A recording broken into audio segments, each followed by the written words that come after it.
muito boa noite, bem-vindo ao programa DNA com gente que faz e acontece. O nosso convidado de hoje é de Belo Horizonte, tem 64 anos e um currículo invejável. Formou-se em Engenharia Metalúrgica pela Universidade Federal do Rio de Janeiro, fez mestrado em Engenharia Metalúrgica pela UFMG, além de especializações fora do país. Tem mais de 60 trabalhos técnicos publicados em congressos no Brasil e exterior, além de ter proferido mais de 100 palestras em todo o país. Há mais de 40 anos trabalha na Uzi Minas e desde 2016 assumiu o cargo de diretor-presidente. Além disso, é vice-presidente do Conselho Diretor do Aço Brasil. Estamos recebendo no DNA Sérgio Leite. Boa noite, Sérgio Leite.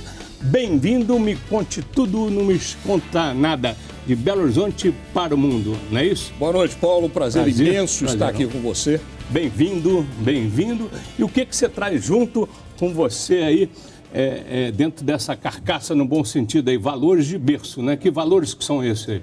Né? Paulo, um dos maiores valores que marcou a minha vida inteira e que vem de berço, né, é a busca permanente da felicidade. É o compromisso com a felicidade, é o compromisso em fazer o bem, é o compromisso com a idoneidade, com a clareza de objetivos, enfim, com uma vida que seja pautada pela construção daquilo que traz o bem para as pessoas e para a nossa sociedade. Né? Você acha que papai e mamãe, né? Depositaram exatamente aí na sequência dele exatamente esses valores aí. Esse foi um norte aí na sua trajetória? Eu tenho certeza absoluta, Paulo. E eu diria que além dos meus pais, os meus avós também. Uhum. Nós tivemos muita convivência com os avós. Cariocas, que foram né? Cariocas e que foram marcantes na nossa formação. Né? Tá, então vamos lá. O pai, o nome dele era? Elesbão Bastos de Andrade. Tá, e os avós que você pontuou muito aqui antes da entrevista? Principalmente a minha avó materna, Dagmar Bastos de Andrade. Valença? Ela era original, ela era nascida em Valença, no estado do Rio. Não. Então a sua infância, independente de Belo Horizonte, também passou por lá também? Muito. A minha infância foi muito Belo Horizonte, Valença e a cidade do Rio de Janeiro. Essas três cidades marcaram muito a minha infância. E Belo Horizonte? E marca a minha vida, né? Belo Horizonte é a cidade onde eu nasci. Tá. Né? Então vamos lá, retratos da vida, né? Vamos lá. O Belo Horizonte, eu passei a minha infância aqui em Belo Horizonte, tá? E foi uma infância muito gostosa, né? Numa cidade que não era uma grande metrópole na época, era uma cidade extremamente agradável, em que as pessoas se conheciam. Brincavam.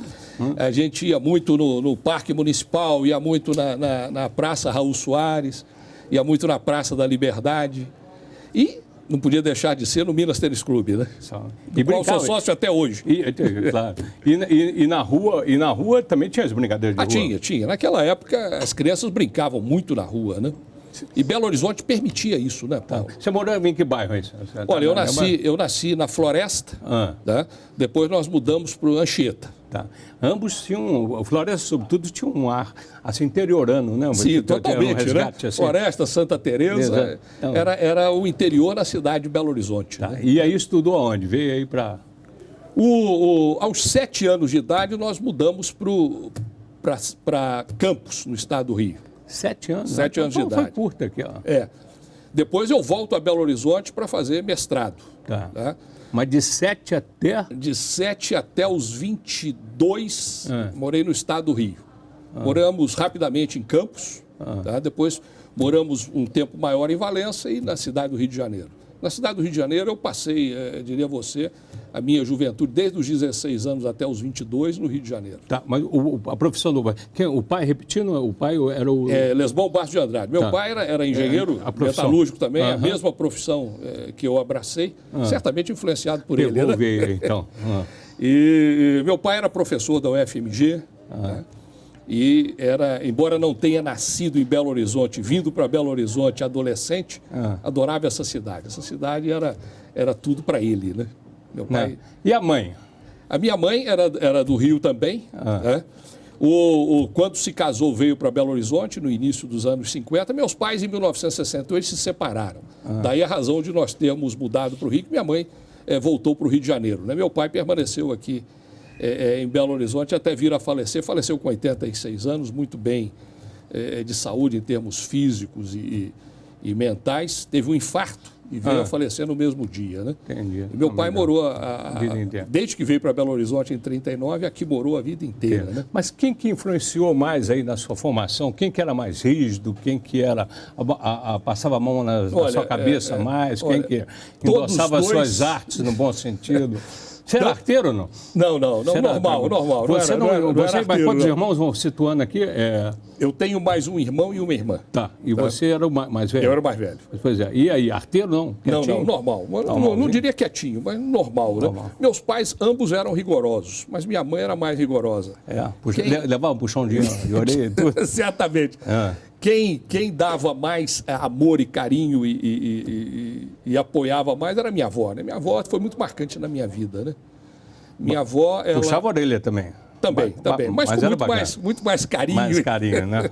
Eu sempre fui louco pela minha avó. Você sabe, minha avó, ela faleceu em 1982. Faleceu aos 81 anos.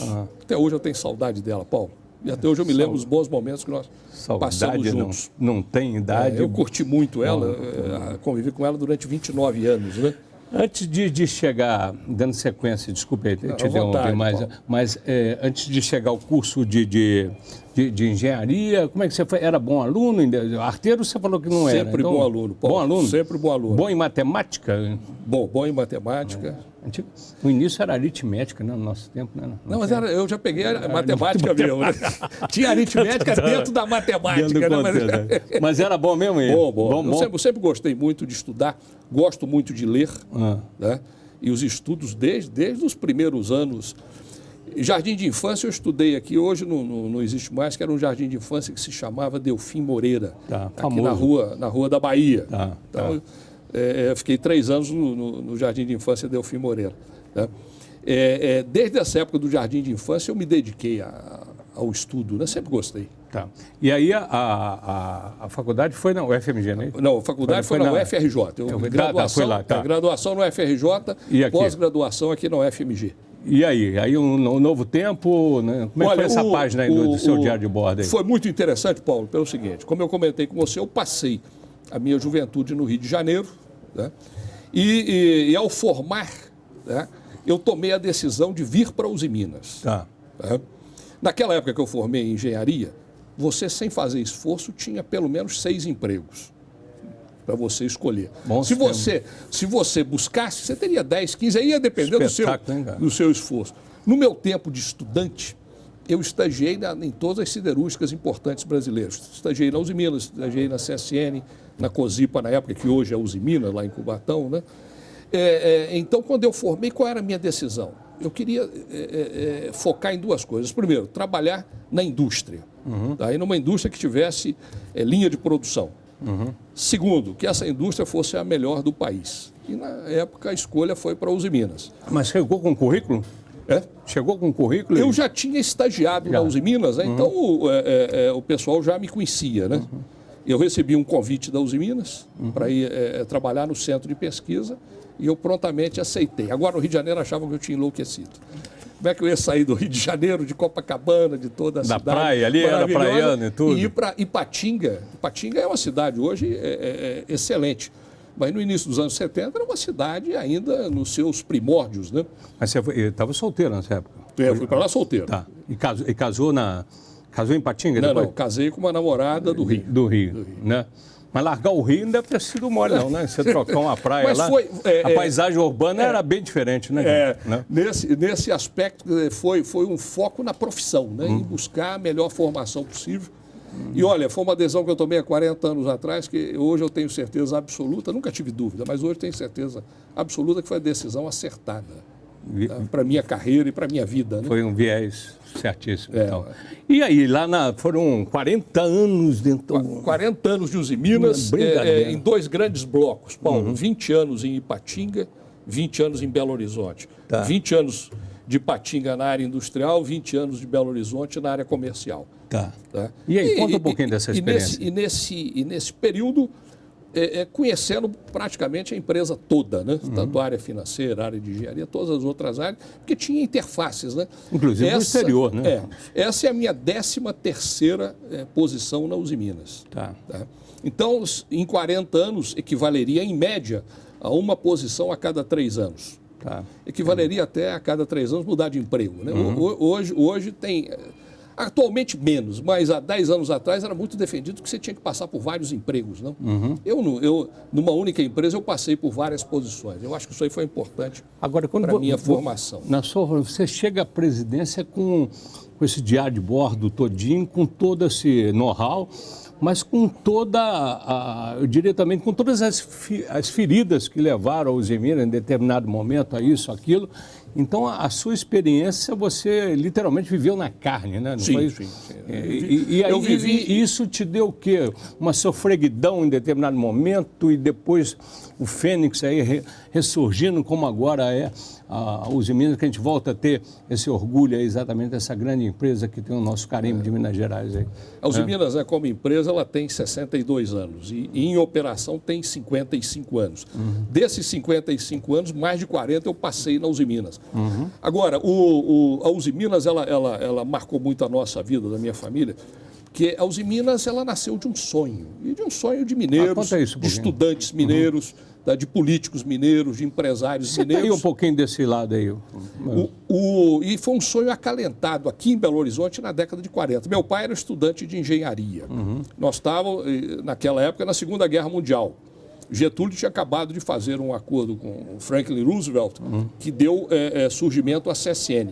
E naquela época os mineiros começaram a acalentar um sonho de também ter no estado de Minas uma grande siderúrgica. Belo Horizonte era uma cidade de menos de 200 mil habitantes. Tudo isso que eu te conto, meu pai contava lá em casa sempre para a gente. Juscelino Kubitschek, prefeito de Belo Horizonte, sucessivamente foi governador, depois presidente. Chegando à presidência, ele torna aquele sonho dos jovens estudantes, dos engenheiros, dos empresários, políticos mineiros, torna um sonho realidade. Juscelino é que viabilizou a existência da Usiminas a partir de um sonho, né? Que ele acalentou na década de 40. Né? E isso foi digno de orgulho de todos os mineiros. Né? Teve uma corrente, entre aspas, para frente, aí, não Brasil, mas de Minas para além das montanhas. Aí, a Usiminas, ela foi se tornando cada vez mais uma empresa forte. Em 62, ela entra em operação com a capacidade de 500 mil de toneladas de aço ano. Né? Em menos de 20 anos, ela estava num patamar superior a 4 milhões de toneladas. E foi construindo uma existência como empresa, Paulo, muito saudável, porque a Usiminas sempre deu lucro. Tanto é que foi a primeira a ser privatizada. Né? Usiminas tem uma equipe técnica estupenda. A equipe Usiminas é algo, eu diria a você, sensacional e pronta para enfrentar desafios, como o desafio que nós enfrentamos nos últimos anos. Né? Usiminas passou por um momento muito difícil. Pois é, como é que foi esse lado down aí? Como é que foi? Você participou desse degrau todinho? Eu participei desse orgulho aí de brasileiros? Inteira, né? Essa nossa história dos últimos 3 anos, ela tem momentos muito difíceis, mas momentos também de felicidade, de alegria. Nós, em 2015, a empresa foi perdendo resultado a cada trimestre. Tá? Chegamos em 2016 numa situação muito crítica, você acompanhou na época, corremos o risco, inclusive, de entrar em recuperação judicial ou até mesmo vir a falir. Né? E, a partir do final do primeiro semestre de 2016, nós iniciamos um trabalho muito forte na Usiminas, um trabalho da equipe Usiminas, né? No sentido de recuperar a empresa. E um ano depois, a Usiminas volta a ser uma empresa normal no final do segundo trimestre de 2017. E agora nós estamos, a equipe toda, trabalhando fortemente para construir o presente e o futuro da Usiminas. Né? Obviamente você está citando aí, contextualizando todos os funcionários que vibraram, tiveram nessa vaia aí. E isso agora é um motivo de mais trabalho, de orgulho, de mais dedicação, de mais... Nós, a cada momento, buscamos trazer desafios para a nossa equipe e trabalhar juntos para atingi-los. Eu vou te dar um grande exemplo que foi muito marcante, Paulo. No final, quando eu assumi a presidência, no final do primeiro semestre de 2016, a Usiminas apresentava resultado em termos de EBITDA negativo. Se você computar os balanços do primeiro e do segundo trimestre e os 12 meses anteriores àquele período, né, o EBITDA era negativo. Então, a situação da empresa era crítica. Né? E nós, naquela época, nós criamos o grupo dos 10 que continua trabalhando fortemente, e eu tenho certeza que já faz parte da história da Uzi Minas. E esse grupo dos 10, só voltando um pouco atrás, ele foi criado em homenagem a um outro grupo que nós tivemos no início da Uzi Minas, que foram os samurais. Nos anos 50, tá, foi enviado um grupo de engenheiros mineiros para o Japão para fazer um treinamento para a entrada em operação da Uzi Minas. E naquela época tinha o filme dos 7 samurais, do Kurosawa, né? E esse grupo foi denominado de 7 samurais. Na verdade, eram 10. Né? O nosso grupo dos 10, criado em 2016, na verdade, são 17 profissionais. São 17 profissionais com senioridade, com altamente capacitados e ocupando posições de comando em todas as 5 empresas. Então, é um grupo que nós chamamos de os líderes dos líderes na Uzi Minas. Né? E esse grupo começa a trabalhar num momento extremamente crítico, né? E nós colocamos como meta para esse grupo, o resultado de EBITDA era negativo. Tá? Nós colocamos uma meta de gerar 100 milhões de reais de EBITDA por mês no segundo semestre de 2016. Paulo, quando nós colocamos essa meta, a grande maioria achava que era impossível. Mas começamos a trabalhar de uma forma muito intensa. Daí? No trimestre seguinte, quando colocamos essa meta, era final de maio de 2016. Em julho, agosto e setembro, nós geramos um EBITDA nesses 3 meses de 307 milhões de reais. A meta foi cumprida no primeiro momento. Então, isso aí trouxe muita energia para a equipe Uzi Minas. Tá. Quer dizer, a própria equipe, né, que estava sofrida com todos os acontecimentos dos anos anteriores, ganha uma energia e vê que é capaz, né? Palmas para essa página virada, para essa alquimia, no bom sentido, né? Mas vamos aqui, a vida que segue aqui, paralela aqui, você 60 trabalhos técnicos publicados em congresso. Fala um pouquinho Brasil e exterior, desse capítulo aí da sua vida. Eu comecei minha carreira, como já comentei com você, que eu fui convidado para trabalhar na Uzi Minas no Centro de Pesquisas. Tá? E no Centro de Pesquisa eu tive a oportunidade, já como funcionário da Uzi Minas, vir para Belo Horizonte e fazer o mestrado na UFMG. Eu fiz o mestrado em engenharia metalúrgica. E esse período que eu passei no centro de pesquisa foi um período muito rico na formação e no embasamento técnico. Né? Eu sempre gostei muito de temas técnicos, de trabalhos técnicos. Né? Então, ao longo dos meus 20 anos em Ipatinga, eu escrevi muitos trabalhos técnicos, né? Que nós apresentamos em congressos aqui, congressos na Europa, congressos nos Estados Unidos, né? E isso foi uma experiência muito enriquecedora, graças a eu ter começado a carreira no centro de pesquisas. Né? Tá. Então, na primeira metade da minha carreira, teve um componente técnico muito grande. Né? Tá. Agora, vem cá, e a vice-presidência da Aço Brasil, né? O que ela agregou e o que você também agregou à própria Aço Brasil? O Aço Brasil é um instituto que tem mais de 50 anos e ele congrega as empresas produtoras de aço no Brasil. Né? No Instituto Aço Brasil, nós temos uma história muito importante no negócio do aço no Brasil. Lá estão todas as empresas representadas pelos principais dirigentes de cada uma dessas empresas. Né? Eu estou no conselho diretor, lá tem um CEO que comanda o Instituto Aço Brasil e temos um conselho diretor que se reúne todo mês e nós somos hoje 16 membros. Tá? E trabalhamos muito fortemente buscando cada vez mais fortalecer o negócio do aço no Brasil. O Brasil é um dos maiores produtores de aço do mundo, está entre os 10 maiores produtores de aço do mundo. Tá?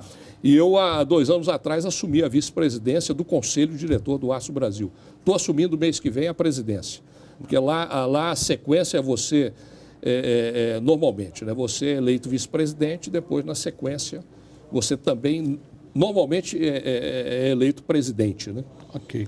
Eu vou chamar o intervalo comercial e continuar. Ok. Bacana essa história. E a gente volta mais um pouquinho do seu conteúdo que só agrega a todos nós mineiros e brasileiros. Né?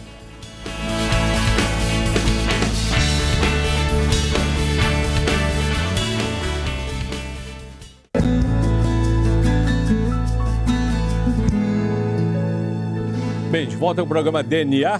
E hoje quem está emprestando aqui um pouquinho, ensinando um pouquinho aqui para a gente, passando um pouquinho aqui do seu diário de bordo, é o Sérgio Leite, que é presidente da Uzi Minas. E a gente terminou o primeiro bloco do programa você dissertando sobre essa trajetória, esses carimbos que você adquiriu aí ao longo de sua trajetória aí no seu diário de bordo. Mas agora vamos um pouquinho pelo lado pessoal, Sim. né? Bem, como é que concilia o lado pessoal com essa trajetória, com o trabalho, com as Minas, com a vida de escritor, enfim, família, palestras? Um ponto importante na minha vida, né, Paulo, que foi também marcante, é que aos 15 anos, né, e eu fiz isso por escrito, eu tenho esse documento guardado lá em casa, meu comigo mesmo, tá? Eu fiz um compromisso comigo mesmo de buscar na vida ser feliz. Você falou no início do programa, esse norte aí, né? E esse compromisso é o seguinte, olha, eu passei por momentos dificílimos na vida, grandes alegrias, grandes sofrimentos, tudo mais, mas o foco é sempre direcionar a vida no caminho da felicidade. Se algo não está te fazendo feliz, muda a rota. Tá? Então, isso foi extremamente importante. Um outro ponto que é muito importante na minha vida é o foco. Eu estou aqui com você nesse momento, você pode ter certeza que eu estou 100% aqui com você. E esse foco me ajudou muito ao longo da vida. Tá? Então, os dois grandes focos da minha vida é o meu trabalho, tá? E a minha família e o meu lazer. Você sabe separar, sim. conciliar. E eu costumo brincar o seguinte, Paulo, que eu trabalho 7 dias por semana, mas eu me divirto 7 dias por semana. Opa, que bom. E a prioridade é a seguinte, Paulo, de segunda às 6 horas da manhã até sexta-feira às 6 horas da tarde, a prioridade é o trabalho.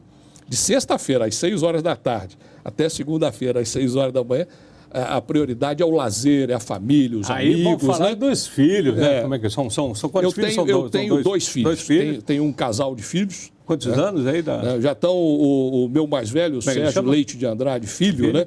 Ele está com 38 anos. Ele hoje está na Austrália. Já está lá no 3º ano, está fazendo doutorado na Austrália. Está muito feliz lá. A gente se fala quase todo dia, né? E a minha filha, Maitê, Barbosa Leite de Andrade, ela é médica, tá? E está se especializando na área de oncologia. A minha ligação com os dois é uma ligação muito forte, Paulo. Nós somos muito amigos, né? Isso foi algo cultivado desde quando eles eram pequenininhos. Né? Você que está casado hoje? Tô.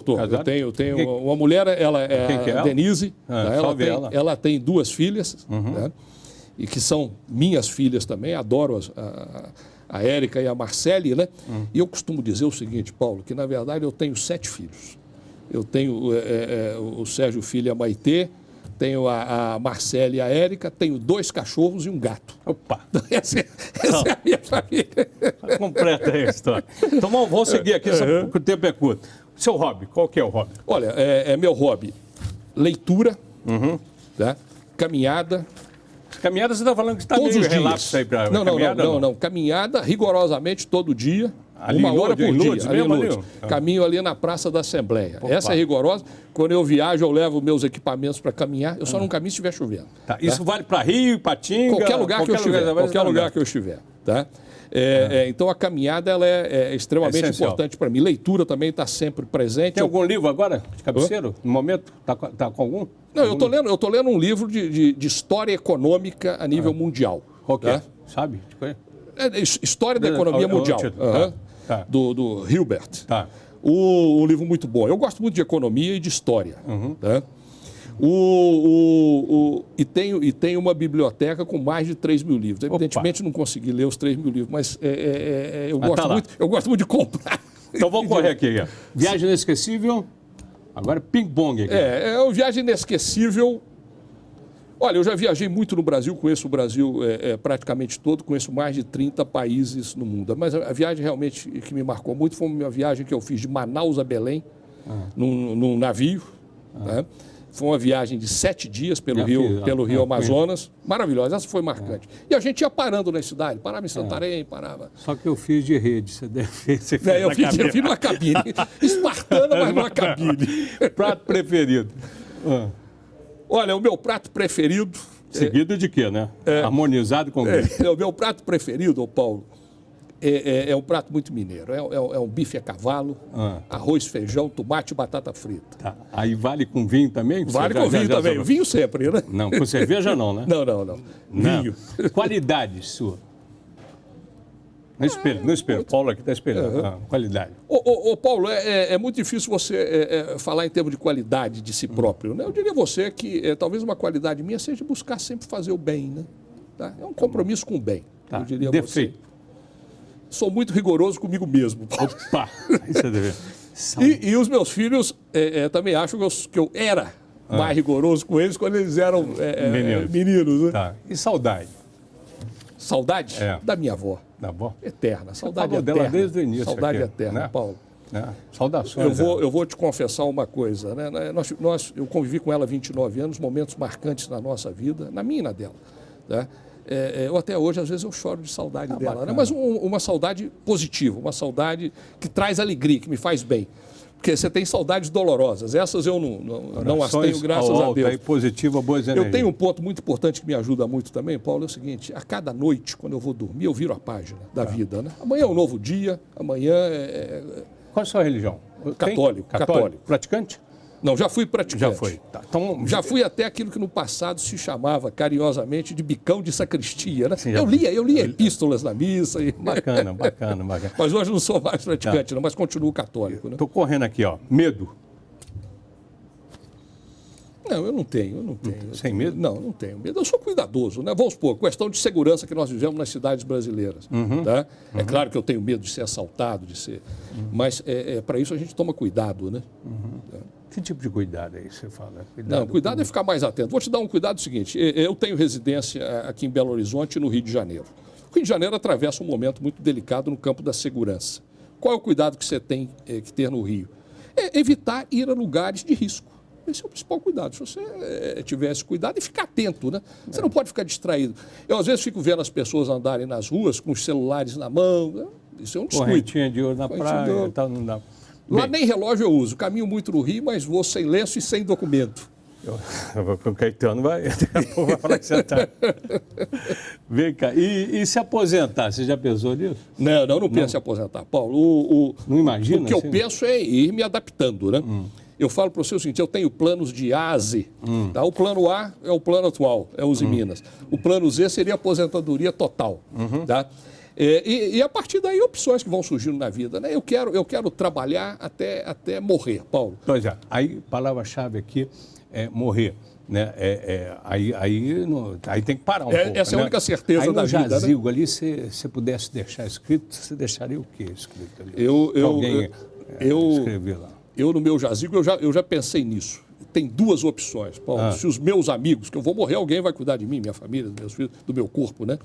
Eles podem tomar a seguinte decisão. Se eles quiserem que no meu jazigo esteja escrito algo dito por mim, estará escrito vivi.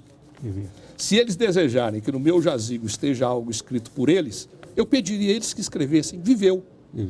Vivi cada dia de uma forma intensa.